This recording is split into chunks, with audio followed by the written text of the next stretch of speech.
Hey everybody, John Murphy here with you. Happy to have you on the Homefront today. We're here on Wednesdays live at WILI AM 1400 and 95.3 FM. And of course, as you can tell, these are also recorded for YouTube. The radio station has its own YouTube channel with all of the 5 o'clock shows Monday through Friday. And we're here Wednesdays from 5 to 6. So we're happy to have you live or later on YouTube. Also, if you check it out, you can subscribe at YouTube, and every new show will come to you automatically for all the shows. So you get them automatically to keep up with all the local news that we're talking about.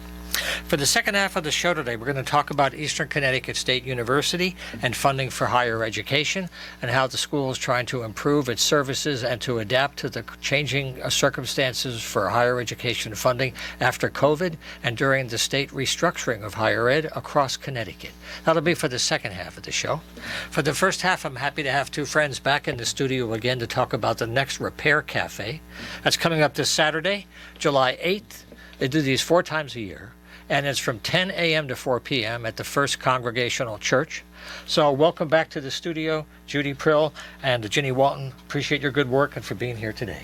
Thank you, John. Thank you, yeah. You bet. So let's get into the nuts and bolts first before we get into the whole purpose for the cafe in terms of everybody contributing to reducing waste.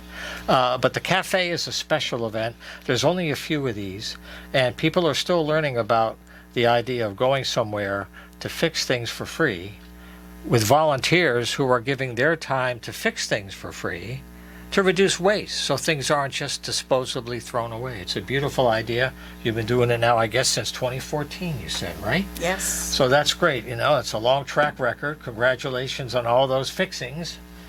And Doesn't Ginny? seem that long. Yeah, time No, flies. it doesn't. Time flies. But Judy, Ginny, maybe tell us about how you first decided that we could try it here locally, and what the decisions were to give this town a chance. Well, it was a resident that approached me who read an article put out by P2 View, which Judy, when she worked for DEP, Right. put together. Uh-huh. So it actually caused this person to come in to see me and ask, could we do this in town? So I said, yeah, it's a great idea. So are you willing to work with me? And she's like, sure. So we started looking at fixers, people that have the skills to repair things. That was the big piece of it that Of course. we thought, yeah. Sure. And the organization that was very helpful with this was the Access Agency and their Wyndham Area Hour Exchange. That's right. Which is a way of not using money, but rather doing exchanges. So there was a core group of people that were signed up for that. And out of that came some volunteers to repair things. So that's how we got started, is one person saying, I like this idea. Yep. Can we work together on it? And there hadn't really been any in Connecticut before that, I don't No. No. No. It was something that was started in Denmark, I believe, or That's right. Yeah, That's right. And that's what the article was more about, and they're starting all over the world, but we really didn't have anything in Connecticut at the time. This is one of the examples I love about this series of shows, is that it really shows how simple and powerful it is, where individuals can really make a difference locally. You know, it doesn't have to be a national thing for you to find about in the New York Times. It's in your neighbor's area, maybe your red neighbor's newspaper, or the local paper. So for this coming cafe again, it's this Saturday, July 8th. Can you run down some of the things that people are ready to repair? Because there's a lot of things that changes on who's available each time. And as you go through your attics or maybe your garages, look at things that either you're not using that could be given to someone else, and if they need a fixing, bring them here and they can pass it on. But it's a great idea. And I know you have a great team of volunteers who spend 4 hours there fixing a lot of things. So what's it look like if I close my eye this year, brought in my stuff? Well, we have like electrical repairs, which include lamps, small appliances that you'd find in your kitchen, fans, things like that.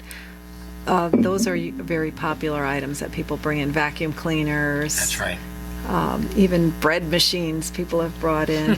But then we get odd things like toys and clocks, odd clocks, and it's hard to remember all the things. But Right. But we also have a big section that does sewing, and if you have a rip in your pants or you want to, fix something that I know that's you one can area wear where Ginny again. does a lot of work with the sewing. You've got 3 or 4 women who really work hard on those machines. Mm-hmm. What kind of things do people bring in? I know sometimes you see college students fixing some of their clothing during the school year. Yeah. Yeah. What kind of sewing things do Yeah. people bring in? Yeah. Well, like Judy mentioned, rips, if there's a rip, or they need something hemmed. They bought something that's too long, so they want it shortened. It could be an alteration. The skirt is too big for me. Can you make this smaller? Now the pants are too long, right? Yeah. There you Right. go. Hem the pants. Right. Excellent. Well, I've seen some people with elastics that wear out on things, and Yep. you've replaced elastic elastic waistbands. Yeah, a 5-year-old and her mom brought in a stuffed toy that had an ear that was ripping. And the little girl and I repaired that ear. So she learned how to use a needle. Wow. So Yeah. maybe she could be the stuffed animal doctor next time. Yes. Right? Well, that's the big Yeah, thing that's about the fun repair part, yeah. repair cafe is that we're trying to show people that they can too start to repair things. So a lot of people will watch us, and try to learn how to do things. Some of the things are a little more complicated, like Sure. electronics repair or whatever, but lamp repair can be learned pretty easily. And I understand lamps are like one of the most common items. People love to fix broken lamps, huh?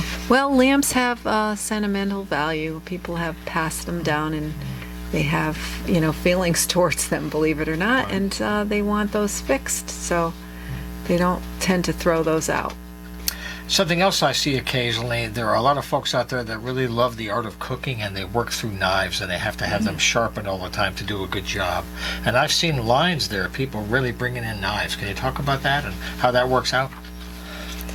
Not only knives, but scissors, hand tools that need sharpening. There you go. I mean, all kinds of implements come in for knife sharpening. So you bring it in. If there's a long line of people, then you'll have 1 or 2 items sharpened. And then the person who's doing the knife sharpening will look to see, okay, are there a lot of people there? Right. So they might have to go to the back of the line if Come they have. back again. Because most of us, myself included, I bring in a whole lot of stuff to be sharpened. I know, and folks, I think are well intended, but they don't always think about people behind them. And I've seen people come in with a large number of things, and people are behind them. And the fixer is kind of awkward. They're on the spot, So anyway, just try to think about that. Leave some in the car if there's time, come back. It's all for free. You can make donations, which help to run the cafes, which are 4 times a year, by the way. So how do you manage the finances to make this free for everybody? Just how does that work in the nonprofit world? Well, the donations actually cover the use of the room. That's our expense. And also, some of the funds that we have is used for refreshments because it's a repair cafe, which means there's food and drink. So, because we want people who are waiting to be comfortable while they're waiting, As well as the repairers having Yes, snacks too. yes. Oh, A lot yeah. of times we don't get a chance to because Right. it's pretty busy, but it's nice Yeah. to have coffee and Yeah. snacks there. for I think us. we're going to have to kind of renegotiate that volunteer contract here to allow a little break time, a little food time, because sometimes of the year that room is really full. And it's upstairs. It's a nice area in the First Congregational Church at 199 Valley Street, right across from Willard's, down the street from the Willie Co-op and the Shabu Stage. It's this Saturday the 8th. Now, one of the things I like about the cafe is that it's a special day. They do it 4 times a year.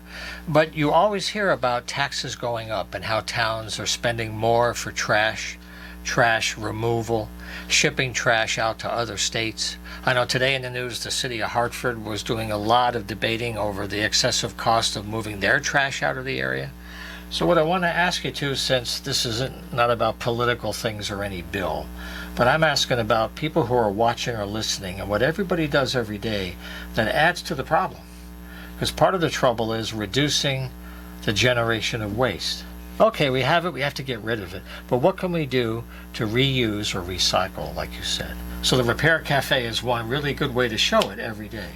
But since this is part of your work, many towns in our state don't even have a recycling coordinator the way Mansfield has, Ginny. She has a core of volunteers like Judy that make this all work for free. Some towns do squat. And you'll know the difference, right, in the work you do. So, without attacking particular towns, can you talk about how people don't understand how much of their local behavior adds to this problem? Well, everything that we do is, tied in some way to consumption, and every product that we use, there is pollution and energy that's used in making that product, the back end, what we don't see. Right. And so if we can, in our day-to-day life, whatever we're doing in the course of the day, make sure that we're using things that are long-lasting and quality items. And if something breaks, can it be fixed? Instead of, sometimes it's like it's a disincentive to fix things because it's more costly than buying new. So there's that tension there. But the invisible side of it is, if it's cheaper to throw it away, it's also more polluting to throw it away, because so it's now kind of you're a hidden buying. cost, right? It is a hidden cost, yeah. And municipalities are the ones that bear that burden. So, and that is also hidden to most residents, because for most communities, not in Mansfield, but I would say 99% of the communities in Connecticut, it's in their taxes, and it's hidden. And let me tell you, the price of disposal of trash is skyrocketing. Mansfield, as of July 1st, is seeing a 53% increase in the cost of waste disposal. Would you say that one more time, please, for the audience? What's the percentage increase, Ginny? 53%. See? As of July 1st. Right. I know you have a new contract because the cost of operating the whole system has gone up. So whatever people can do can make a difference.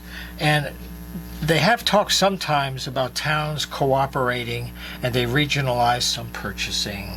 Some activities, they're trying to realize a little savings if they do things together. Do you know of efforts to coordinate that at the town or regional level? Big cities work on that with the suburbs, but all these towns, they either ship it out or it's in their backyard, right? And they have to pay either way. Can you talk about that? I know it's kind of abstract, but it's everyday stuff that's costing a lot of money.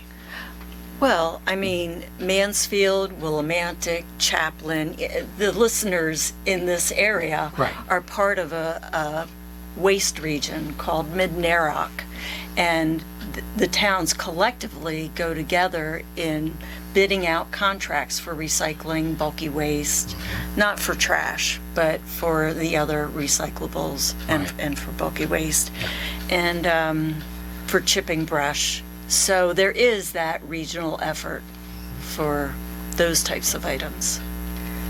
I'm happy to live in Mansfield because we have a lot of opportunities to actually reduce our trash. And I don't think the towns around us have as many opportunities as we have. We have a wonderful transfer station that has lots of areas in it. That we have a swap shop, so people can put items in there that can be reused. We have, electronics recycling. Most towns do have that, but we we go a little further in that, and we have areas for shredded paper and things that other towns may not have. Residents can bring their food scraps for composting at the transfer station. Oh, I forgot about that. Yes, I think in the last school year, students at I'm not sure if it was the middle school or the high school, they were trying to collect their lunch waste. That was a pilot project for a while, and they were measuring how much they produced at school every day, just to quantify that. So now the swap shop thing, there's only a few in the state. I know Judy was mentioning that before, and it's available here. There's a whole effort to try to give it more space, but they're trying to get some funding and some space set aside up there at the transfer station. But the swap shop has opened since the spring. Are there good times to come there for people that if they find things that don't have to be repaired for the repair cafe, but they're not using a lamp or something? The swap shop, I know, is getting to be popular. People are using it. Tell people about that as a resource. It's open when the transfer station's open, with a caveat. Because it's in a building that is wide open. Yes. On really cold days, really hot days, really windy days, the volunteers may not be there. So, for instance, there may not be volunteers there tomorrow or Saturday. It's 90 degrees, yeah. Yeah, I mean, there's extreme days. Oh, they're tough, those volunteers. They are. Oh, yeah. They I've are. seen them during very cold times too. Yeah, but so it's best to call the transfer station before you show up to make sure it's open that day. And we have a good website, Mansfield does, and it's, what is it, Ginny? It's mansfieldct.gov /trash. Right. and then search for transfer station, and you'll Yeah. find out everything you can bring there. There's a great video there about what's there, and you could see the place Which Judy made. with Ginny. There you go. There you go. And, Yeah. check it out. And in fact, we've shown it to a lot of different towns, and, because they're thinking of doing the same kind of thing to I know reduce some their towns, costs. I know. I've heard some coverage in the media, even though it's limited. Towns are looking at their expenses, saying, "Well, what's going up, and how can we reduce the cost?" And all of a sudden, this pops up in a new way as a way to lower the costs, as well as environmental benefits that have nothing to do with the money. It's just the environment. So this is really great work. So again, it's mansfieldct.gov/trash. And the Repair Cafe, again, is this Saturday, July 8th. That's why they're here today. It's from 10 a.m. to 4 p.m. at the First Congregational Church, 199 Valley Street in downtown Willimantic. I wish you a great turnout, a little cooler weather, and good success, and we'll look forward to having you back in the fall. And did you mention the Facebook page too? By all means, say it again now. There is a Facebook page. There's a Facebook page Yep. for the Repair Cafe. Just search for Willimantic Repair Cafe, and Right. I'm sure you'll find it. Okay, Willimantic Repair Cafe. Always a pleasure to have you in the studio. Thank you, John. Thanks, John. All righty, we'll take a short break for some messages and come right back here on the Homefront. Stay with us. All righty, we're back live on the Homefront here on this Wednesday. Glad to have you with us here live at AM 1400 or 95.3 FM or YouTube. For the second half of the program, we're going to focus on Eastern Connecticut State University and a special interview I had with President Elsa Nunez in the middle of May, just before the end of the legislative session. We took some time together in the program to kind of look at a year in review at Eastern, but also how the budget process is impacting the way that the school is planning for the future, how they're adapting to changes after COVID, and how they're trying to adapt to changes in the structure to higher education across the state. It's a really timely interview, and the thing that I enjoyed when I was reviewing it for today was that it holds up as a positive message about how well the school has adapted to change in the past. It has reserves, it's going through changes now, but its role as the state's only public arts institution is really shining now as one reason why it needs a lot of attention during all these upcoming changes. The session ended, the funding is going to be implemented, schools are now going to begin to spend money and deal with the impacts of funding changes, and part of the mission of Eastern to serve the liberal arts is part of their mission, and that's something that Elsa will focus on during our conversation. So we've edited it down for a couple of comments at time, but one thing that happened after the interview is that Dr. Nunez mentioned that she would be retiring next year and that this coming year would be her last year as president. So I'm very happy to share this conversation with you one more time. She has good things to share about Eastern and higher education, and I'm happy to share it now. And I'm very honored to open the show today with President Elsa Nunez from the Eastern Connecticut State University. It's wonderful to have you in the studio, Elsa. Thanks for being John, here. thank you for inviting me. It's always a pleasure. It is always a pleasure. Quite a few over the years. So we have some time, and we'll try to get through as much as we can, but we want to give Dr. Nunez time to give some answers and kind of give you more context.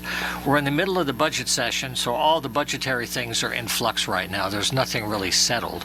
But I thought one thing that President Nunez could do is to kind of frame our budget at Eastern With the larger system, which is going through changes of priorities, community colleges, how the CSU system works, and I know they're looking at kind of redesigning a lot of long-standing relationships. So can you give us a little crystal eye view of how things are in this year? Yes, John. I appreciate the question because it's been in the news.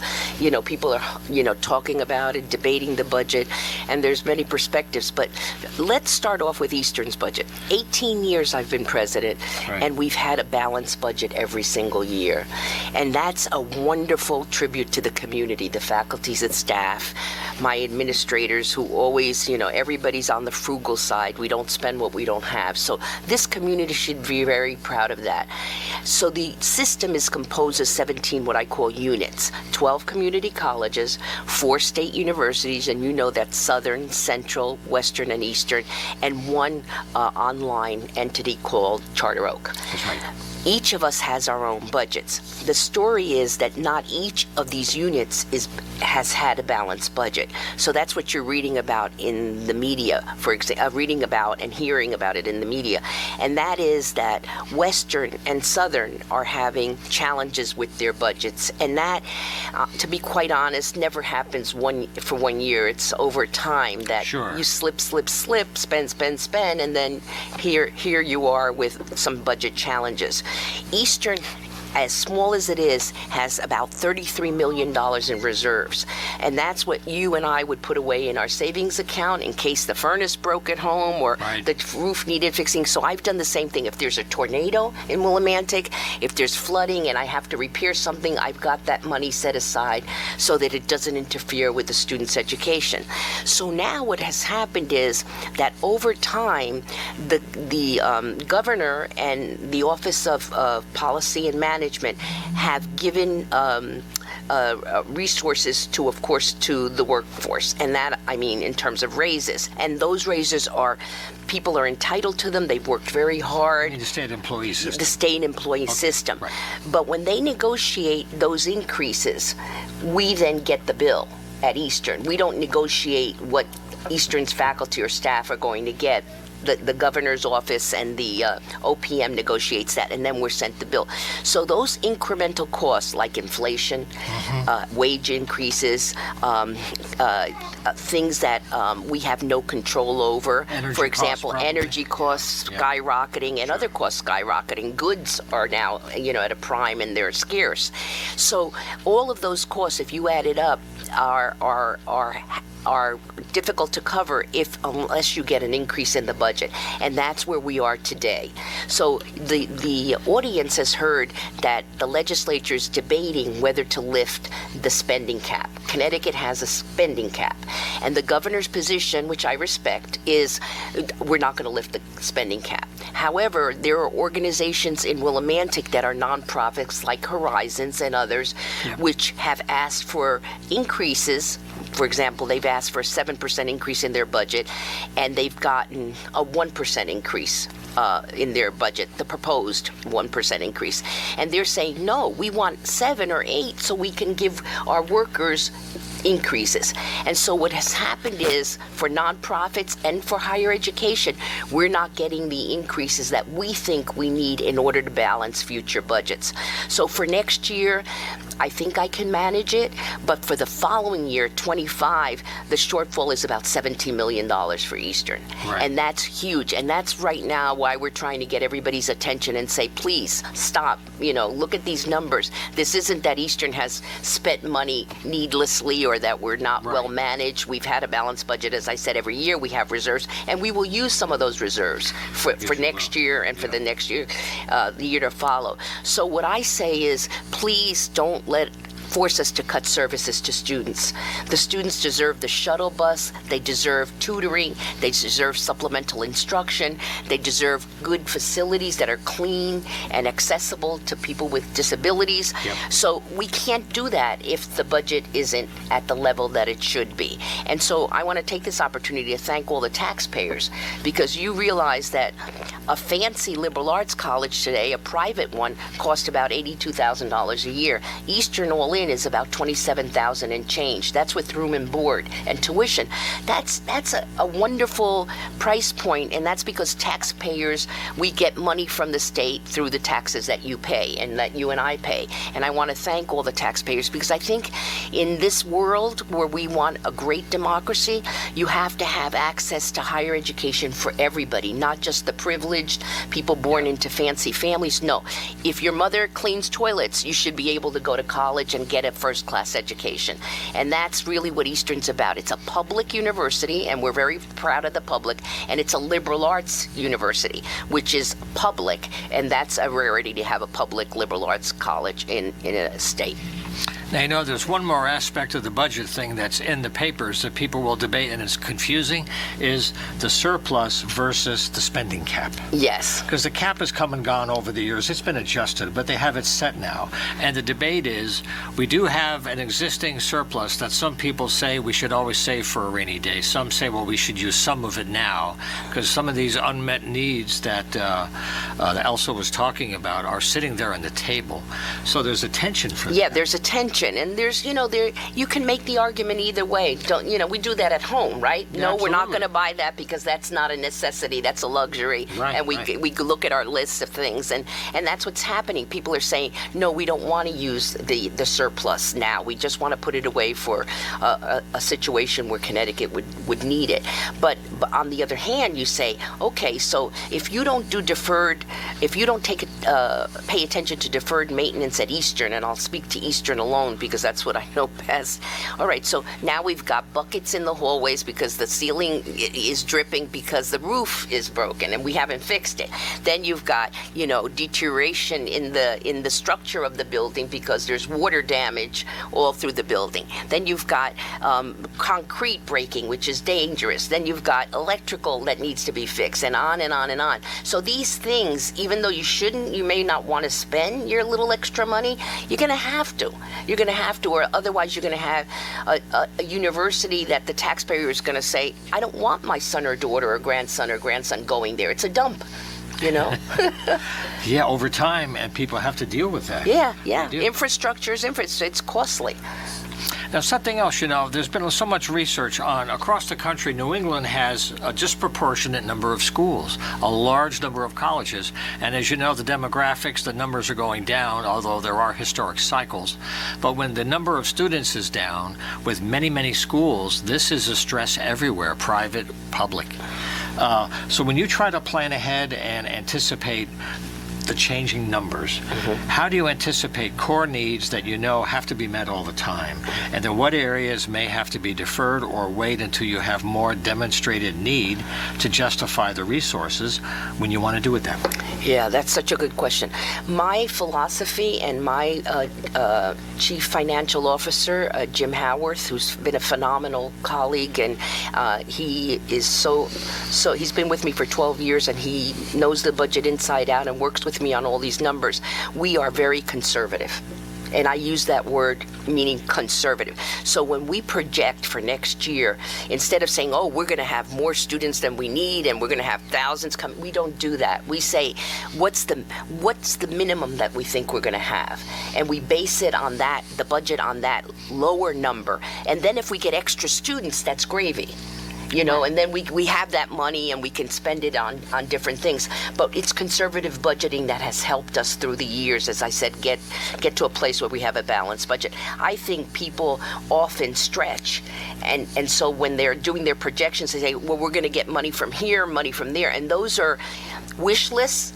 They're not solid, and when you build a budget on soft ground, it's going to be a soft budget. Yeah. By the way, if you're listening to us on the radio right now, we're having a conversation today with Eastern President Elsa Nunez, and we're covering the budget and other things at Eastern. One thing you and I were talking about before that I want to include is, as you look at higher education with all the schools, the whole idea of liberal arts is not as common as you might think.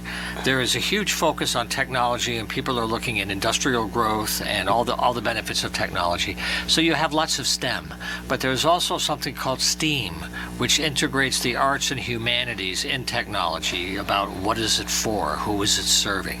So I guess my broad question is, when you look at the horizon of the very obvious need for technological growth, and all of our social issues are showing that we have a real issue of values and purposes and accountabilities, how do you integrate that in a liberal arts program that includes, like, health sciences, a new nursing program, lots of hard science, but the application side, not just a theory? Yeah. Well, you have, I think, the those of you who remember the GI Bill, when we said these mostly men have fought for our country, let them get discounted higher education. For the most part, it was free. And what a wonderful thing that was for those men coming home. And they benefited from that. And in those days, higher education, a college education, was a public good. People believed that you got a college education and then you went out and you did some good in the world. So taxpayers said, I'll pay for that because all these people are going to do good in the world. And that's flipped. Today, the public doesn't see higher education as a public good. They see it as an individual good. It's good for you, John. It's good for Elsa, but I'm not so sure it's good for the public. And so if you go back in time, Harvard College was the first liberal arts college created in the country.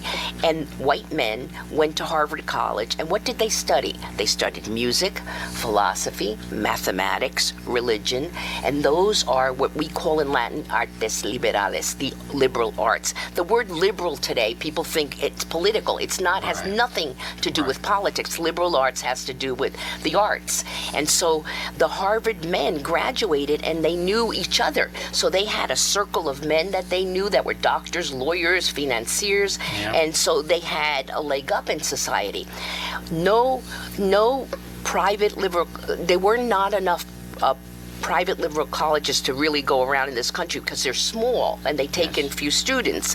And so public liberal arts colleges were created, and Eastern is a public liberal arts college. There's only one in the state of Connecticut, and all states that have them only have one, and we're proud to have that designation. So when I go to the accounting banquet, I say to my students, we don't graduate accountants at Eastern. And people look at me funny. And then I say, we graduate liberally educated people who happen to be accountants. And they stomp their feet. They're so happy. I said, because you can talk about the conflict in the Middle East, the role of religion in this country, the climate actions that we should be taking to cut back on the climate, issues that we're dealing with.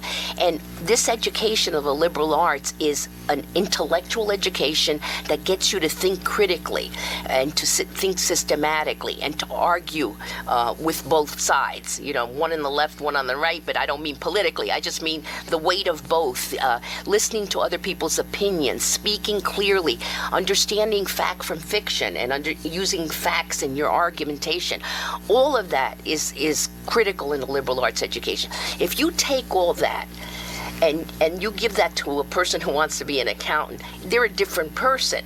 Because it's not just about the technical point of being an accountant. That's great that they know that, but they're citizens of a democracy, so they can do other things in our society. They can participate in other ways. The same thing with people in technology. Yes, it's wonderful that you know every software available and you know the technology behind the hardware behind systems. That's all interesting, but that's not what makes you a whole person. You're going to have to vote. You're going to have to think critically about issues in our society. You're going to have a family, and you want to think critically about the education of your children, about the role of your church, if you go to church, or the role of the religious affiliation you have in your community, the issues that are complicated, like homelessness right now, issues of climate. All of those things take people who are intellectually developed to discuss them and debate them in a fair and even-handed way. And I think that's why I always argue, of course you can be a technician. Of course you should major in those things. Those are important. We need those jobs and those careers. But why can't a person have both? And you can have both in a liberal education, and that's what we give at Eastern. And I think if you ask our students, they can articulate very clearly what being liberally educated means to them. I think they see themselves as more complex thinkers in many ways. Well, the world has changed so much, and unlike 20 years ago, they have more information available to do their own research, to check out their own information on their own. So that gives them more power at every level of inquiry, right? Yeah, but they've got to sort through that information. Yeah, that's right. And so you have to know what's fact and what's fiction, and you have to be able to discern that. Now, we have about 10 minutes to go, and one thing I want to do is shift our gears slightly to make use of our time and to talk to parents out there or folks in high school who are thinking about colleges maybe 1 or 2 years down the line, because the whole environment is shifting as we've been talking financially, what courses are being offered where. This is all kind of being realigned right now. So maybe some advice for parents who are looking ahead to this space and they want to be smart and plan ahead. Yeah. And not do it last minute. Yeah. Well, at Eastern, you can come as a commuter if you're local. You know, we still have many commuter students, and that's an option. But we do have the majority of the students living on campus. And we want the students to have a full college experience. That's not just the academic, but the social. It's very important for issues of mental health that they participate in things, that they grow, and that they make friendships, and that they establish relationships with people that they trust and respect. So it's not always your mother and father that you can talk to. So they're having these relationships on campus with other students, sometimes with faculty or staff, are critical to the college education. And so what we have at Eastern is a full array of support services for students. You know, you can get tutoring, you can get supplemental instruction. Supplemental instruction is when they reteach the course, when the faculty member may be a little bit too strict or too, not communicating as clearly as the students would like. We reteach the material to the student. We also have 6 mental health professionals, psychological counselors there. So if there are issues, and for this generation, there are sometimes issues that they need to work through, we have that support service. We have a fantastic array. I think it's 110 clubs and organizations. Some of them are religious, some of them are academic, like the political science club. Some of them are the math club. Some of them are social, like the dance troupe. Some of them are more giving in the community, like Best Buddies, in which they help people with developmental disabilities. But among those 100 clubs and organizations, a student connects to people. And they connect to people with their values and their interests. And so over time, for 4 years, you're hanging out with these folks, you're going to class, and you're having a full experience that's social, psychologically, and academically sound. And we believe that you have to educate the full student. It's not just about what happens in the classroom. We're ranked in U.S. News and World Report. We're number 1 in New England. In the U.S. News and World Report, they break up the country into 4 quadrants. And the north goes from Maryland all the way up to Canada, across to Pennsylvania. And you know how saturated that is, John, with colleges and universities. We rank number 16 among the publics. So, parents have to listen to that. That means you're going to get a quality education for a very good price point. Yeah. And maybe there's one last question I want to ask, and that's a real delicate one because it can become politically critical for some people. But I have to have full disclosure. I've been a part-time teacher at Eastern 40 years. This is my 40th year because I love teaching there, and I love the program and the liberal arts aspect of my media teaching. But the reason why I bring it up is that since 40 years, I've seen incredible changes in students coming into school. And you've had 18 years at the helm at Eastern at a much higher level of much more students. And I've seen them coming in more stressed and sometimes less capable than they used to be. So what I'm trying to delicately do to not criticize local high schools is sometimes parents and voters don't like to fund local high schools. Local education is often a debate. And what happens when you don't support your local high schools, when they graduate and they come to Eastern, Eastern has to help them catch up. And that's a lot of work to help people. So when they graduate, they're still ready to go. But some of that is energy that could be used elsewhere. Yeah. So I'm not trying to criticize schools, but letting parents know, look, you've got to support your school budgets. They need to do the job so that when they get to Eastern, they can maximize. Yeah. You know, And I'm trying to put it the right way. Yeah, and I think that's such a good point, John. And you have to monitor the achievement gap. Is there an achievement gap?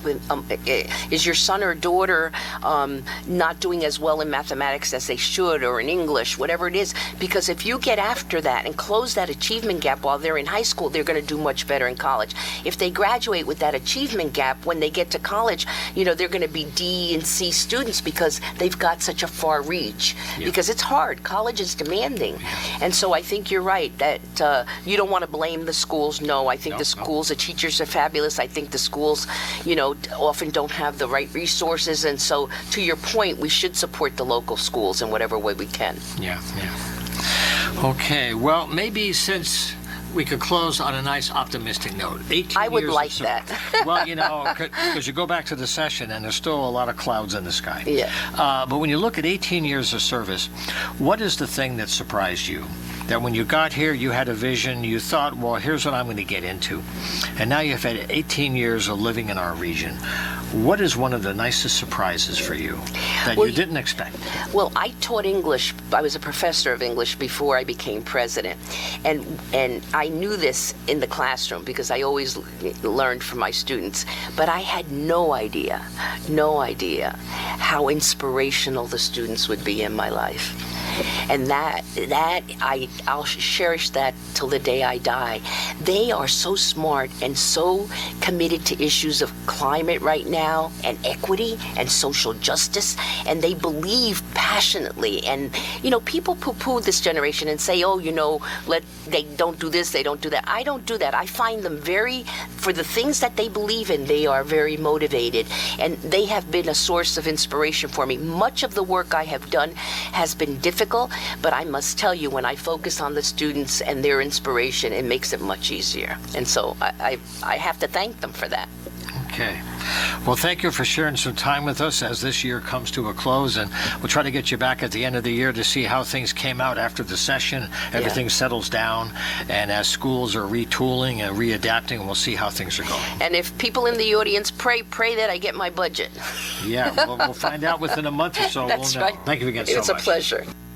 Okay, we're back live here on the Homefront on WILI. I hope you enjoyed that conversation with President Elsa Nunez from Eastern. Kind of a year in review, looking at higher education changes in the system and how the role of liberal arts is very much under challenge today and how to respond to it in a productive way.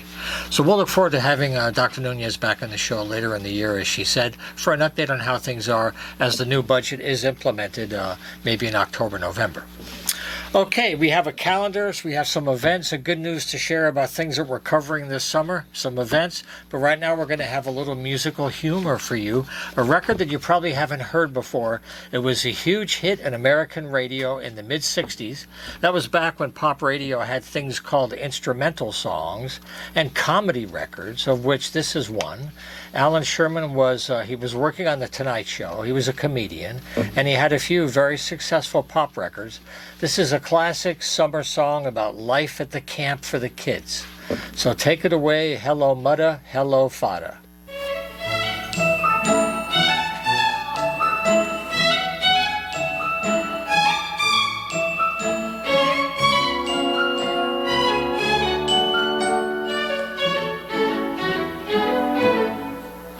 Hello, Mudda. Hello, Fada. Here I am at Camp Granada. Camp is very entertaining, and they say we'll have some fun if it stops raining. I went hiking with Joe Spivey. He developed poison ivy. You remember Leonard Skinner? He got ptomaine poisoning last night after dinner.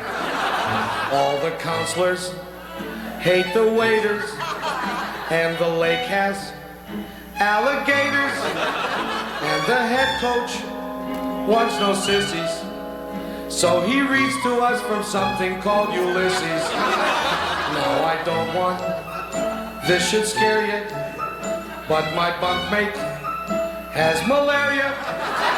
You remember Jeffrey Hardy. They're about to organize a searching party. Take me home, oh mother, father, take me home.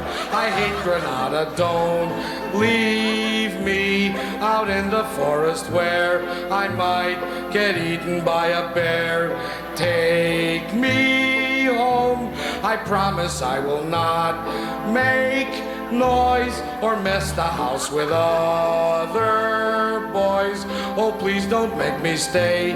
I've been here one whole day.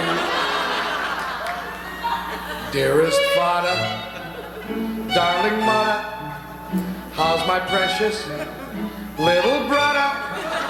Let me come home if you miss me. I would even let Aunt Bertha hug and kiss me. Wait a minute, it stopped hailing. Guys are swimming, guys are sailing, playing baseball. Gee, that's better. Mother, father, kindly disregard this letter.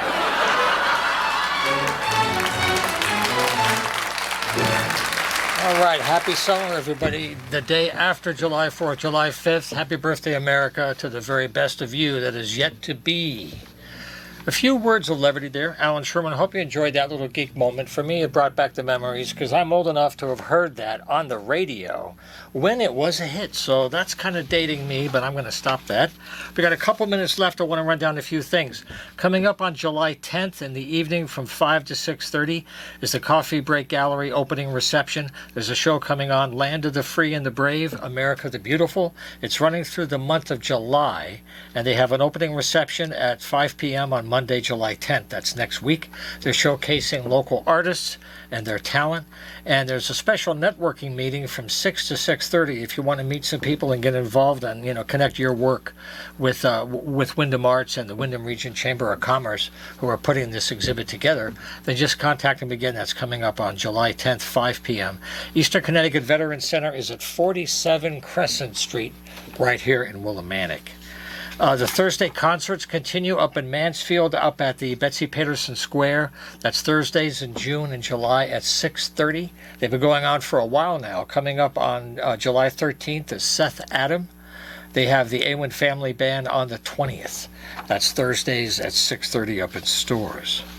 The Poetry in the Park series is back in Willimantic. I'm very happy to have them back. They started last month at the Julia de Burgos Park. It's at the corner of Curbstone Way and Jackson Street, about a mile and a half from our studios. And they continue on Thursday, July 7th at 6:30. I'm really happy to see Allison Myers on the program. She lived here in town for so many years. Allison will be here as well as Antoinette Brim Bell. So that's the Julia de Burgos Park series on the 27th at 6:30. Also, some other news. The Community Foundation of Eastern Connecticut was awarded a $1 million grant from the new state fund that's been set up that's trying to collect revenue from cannabis sales. They are used periodically by an equity council to distribute funds to organizations around the state. And the foundation serves 42 municipalities in the eastern region, and they are going to be able to fund organizations in New London, Norwich, and Wyndham. Applications will be available for you to find out about accessing these funds in August and September. So go to the website of the Community Foundation of Eastern Connecticut for more information. The grant was just awarded. They were the only community foundation in the state to get this support, and it's meant for people in our area. So I'm trying to reach them to come on the show in the next week or two to talk about this great opportunity. Okay, also, as part of that, we have a new cannabis retailer opening in North Wyndham on the Old Post Road up there near the Super Future Fitness. On that side of town, they're going to be opening soon. They were approved recently. So I'm working on getting interviews with people from this one as well as Fine Fettle to talk about the new business of cannabis retail and how it's helping people around the state in many ways. So we'll look at that during the summer. Also, good news right here in town. This is great. The Wyndham Theater Guild got a $50,000 grant from the state, and they're going to be using it to help upgrade the facilities. Their opening show for the season is coming up July 28th as Young Frankenstein. It's going to be great to see Frankenstein and the whole show. I'm sure most of you have seen it by now. They're doing it late July and early August. We're going to have the director and a cast and a crew member in later this month. But the Wyndham Theater Guild got a real shot in the arm. Congratulations to everybody at the theater, Martha, Victor, and the family. And one last note, too, is the Bradley Theater's coming up. They have a new show, A Chorus Line, August 4th to the 13th. We're going to have people from the Bradley Theater here on the show as well later this month to preview that show. So lots of things happening. Enjoy the summer, and we'll see you next week. Take care.